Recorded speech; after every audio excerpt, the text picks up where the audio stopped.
Happy Monday! I'm going live today. I know I had a bunch of questions about probiotics, and I actually was sharing in my Holistically Valuable community group about it. Today there's actually 4 criteria that you might want to look at in order to choose like a really, really good probiotic.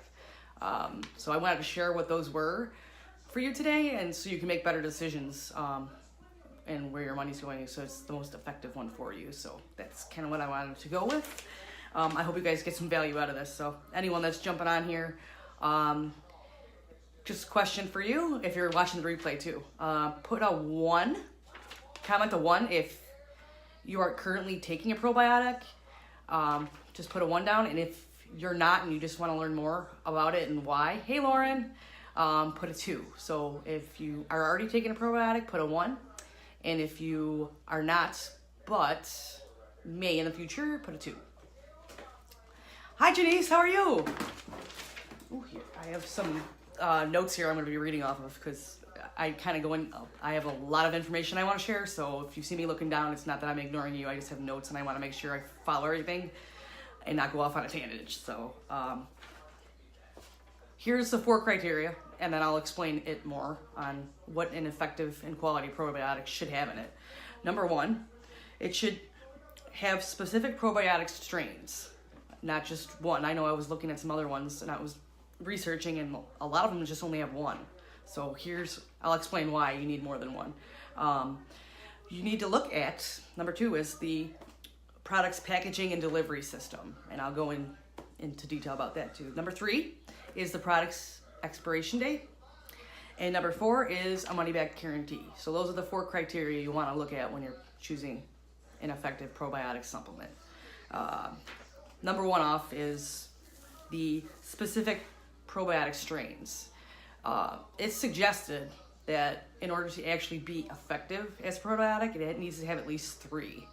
Now, I personally say, from doing the research that I've done, 5 is the most effective.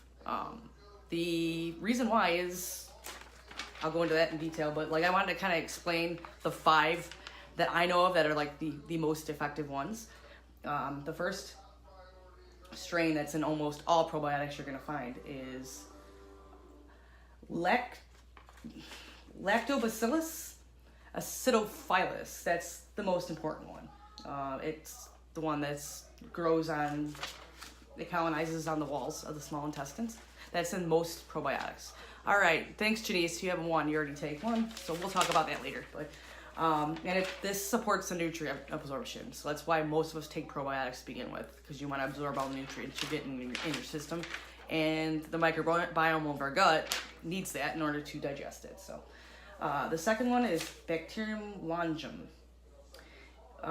This is the most common bacteria that's found in the digestive tracts of adults.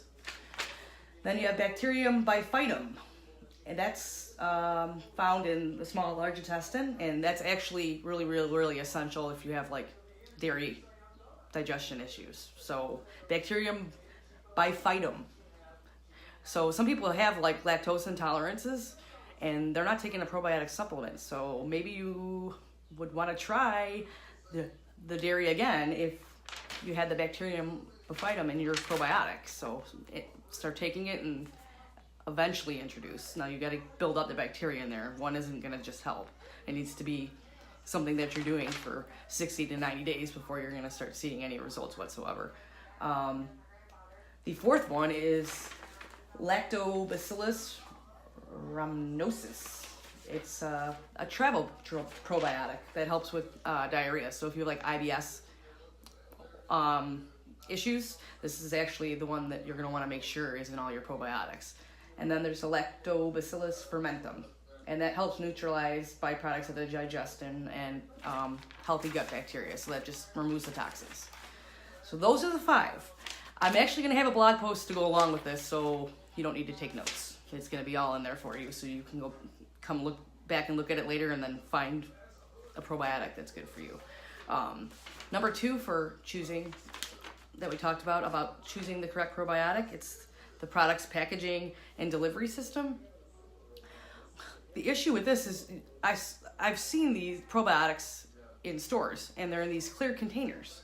Probiotics are live organisms. They're actually alive. So being introduced to heat, light, and like the temperature and the light affects it and can actually kill the probiotics. So anything that you're gonna see as offered as a probiotic in a clear container, you're not gonna want it. It's all gonna be dead, and you're just throwing dead cells in there. Nothing is. It's not even useful. So any of the things you see, like they have them in the clear containers and they're gummies. First of all, it's a gummy, so if it's affected by heat, it's gonna melt. So you just killed everything. And the fact that light just hits it to begin with degrades it. So anything you see in a clear container, do not buy it. How the product's formed is the delivery system. Like I say delivery system and you're like, I don't get it. Well, this is like the form it takes. Pills, like I said, gummies are probably not effective at all. Pills are actually the best, and like a veggie cap or anything like that is actually going to be okay as a source.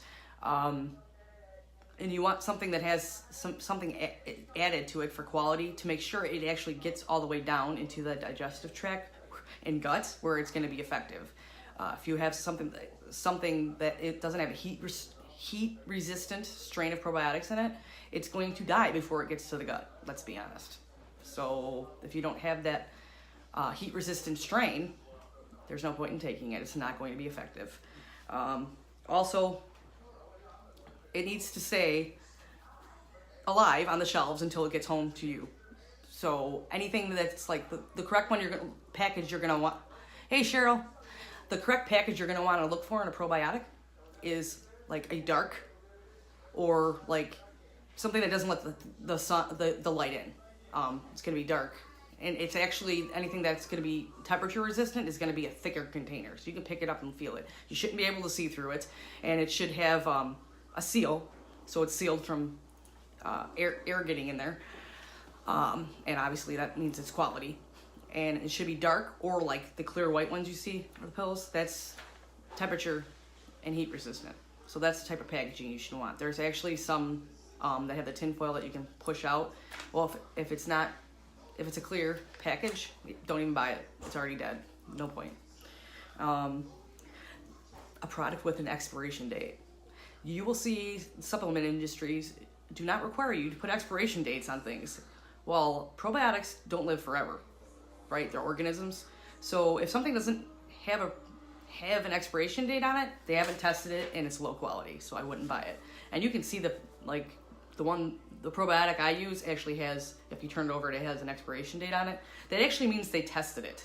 So it's quality. They're telling you it's quality. They're showing they've shown you it's tested it and how long it'll live. So you're ensuring that when you're actually buying it and bringing it home, that you're getting something that's live and it's going to be functional. The fact that they've tested it ensures the company's quality standards. So I would suggest always looking for that. If there's no expiration date on it, don't buy it.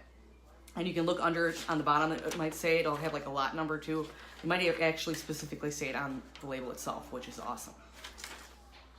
And you're gonna look for one that wants money back, or that has a money back guarantee. Because if somebody's gonna offer you to give you your money back, you know they've tested it, you know it's quality, and you know it's gonna work. They want to make sure what you're getting is gonna benefit you. Why bother spending money on things that don't work? So anything that offers a money back guarantee is probably worth your weight in gold to purchase as far as a probiotic goes. That's the 4 criteria that I think you should have in order to have the best probiotic supplement out there. There's obviously a ton of them.